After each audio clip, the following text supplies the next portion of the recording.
नमस्कार दोस्तों, आज की इस वीडियो में हम बात करेंगे पायरोलाइटिक सिन एलिमिनेशन और ईआई एलिमिनेशन रिएक्शन के बारे में। और इसको हम इंटरनल एलिमिनेशन रिएक्शन भी कहते हैं, क्योंकि इन रिएक्शन में क्या होता है, इन रिएक्शन में एसिड या बेस कैटलिस्ट का यूज़ नहीं होता है। और ये रिएक्शन जो प्रोसीड करती हैं, elimination reaction completely heat effect या टेम्परेचर की वजह से ये रिएक्शन होती हैं।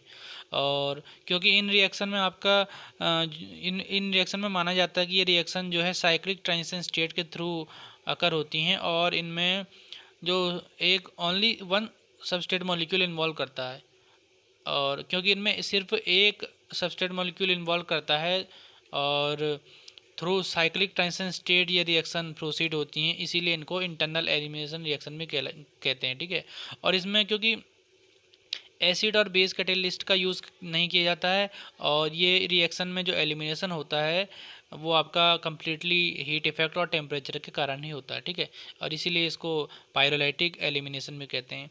और ये रिएक्शन जो होती हैं only small family of compounds में होती हैं, like acetates, xanthates, amines, oxides and sulpho oxide और सेलेनोक्साइड्स के स्मॉल फैमिली ऑफ कंपाउंड में ये रिएक्शन देखने को मिलती है। तो आगे देखते हैं इस रिएक्शन के एग्जाम्पल के बारे में और इसके मैकेनिज्म को समझते हैं।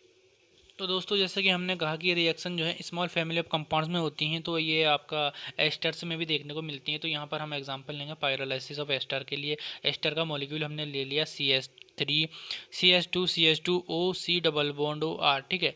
अब हमने कहा कि क्योंकि इसमें एसिड और बेस का तो कैटेलिस्ट यूज़ होना नहीं है, ये कम्प्लीटली हीट इफेक्ट और टेम्परेचर के कारण ही एलिमिनेशन होता है। तो अगर हम इस एस्टर को 400 डिग्री सेल्सियस से एबव हीट करते हैं, तो हीट करने के बाद क्या होगा, ये आपका एल्कीन फॉर्म कर देगा और यहाँ पर RCOH कार्बोक्सिल एसिड जो है एलिमिनेट कर देगा। अब इसके मैकेनिज्म के बारे में समझते हैं।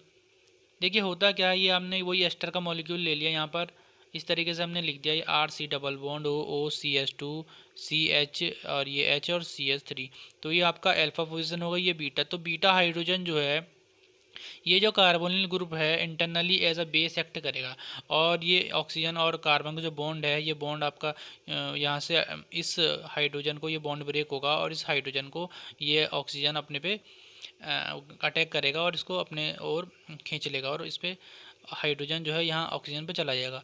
फिर जो हाइड्रोजन और इस कार्बन का बॉन्ड है ये ब्रेक होगा और यहाँ पर डबल बॉन्ड बन जाएगा इस और इस कार्बन के बीच में, दोनों कार्बन के बीच में, अल्फा और बीटा कार्बन के बीच में डबल बॉन्ड बन जाएगा।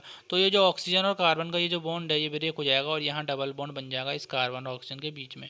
ठीक है। और इससे ये कार्बोक्सिलिक एसिड जो है वो रिलीज़ कर जाएगा और ये भी आपका अलग फॉर्म हो जाएगा एल्कीन। तो यहाँ पर मैकेनिज्म आप देख पा रहे हैं, ये क्योंकि हमने कहा कि ये रिएक्शन जो है साइक्लिक ट्रांजिशन स्टेट के थ्रू अकर होती है, तो यहाँ पर एक ट्रांजिशन स्टेट बन गई। देखिए आप देख पा रहे हैं, ये जो B से लिखा हुआ ये बॉन्ड आपका ब्रेक होंगे और ये जो F से लिखा हुआ ये बॉन्ड आपके फॉर्म होंगे।